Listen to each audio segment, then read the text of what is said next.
we've talked already about how to find inverse functions. You essentially just swap the input and output values because whatever is input into a function will output something that you should be able to plug into the inverse function and restore the original input.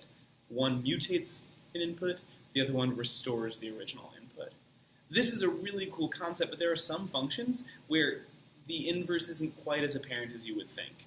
For example, if you're thinking about the function f of x equals x squared, you might assume that the inverse is the square root of x, because squaring and square rooting are operations that kind of undo each other. Let me hopefully prove to you why it's not as simple as all of that. I plugged something in to this function to get a 4. Predict what it was. What did I plug in to get a 4 to this squaring function over there? If you said 2, that was a really good guess, but it was actually -2. So the question is, how could you have known that? And the answer is you couldn't have. That's the whole frustration with this function in the first place. Whereas it is a function, no matter how many times I plug in 2, I'll get out 4. No matter how many times I plug in -2, I'll get out 4. But if I'm trying to go backwards and I'm starting with a 4, well, I don't know if my original number was a +2 or a -2. That's actually where the whole plus or minus situation came out.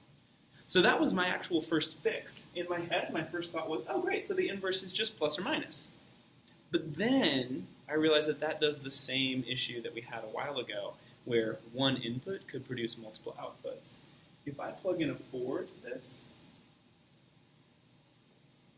I shouldn't get 2 answers. I need to have consistency with my functions.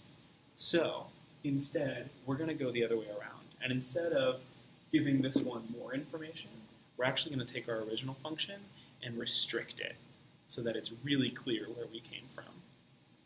If we want to say that we're dealing with this scenario, where we're taking f of -2, all we'll do is say that f of x is equal to x squared, where x is less than or equal to 0.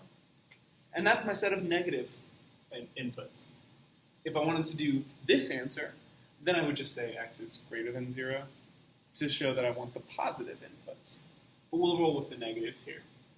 And so if I'm stating clearly that this is outside of the domain of the function in the first place, I can't even plug in a +2, x has to be less than 0, then now I know that if I am trying to take the inverse of 4, that I would necessarily have the negative square root of 4, which is -2.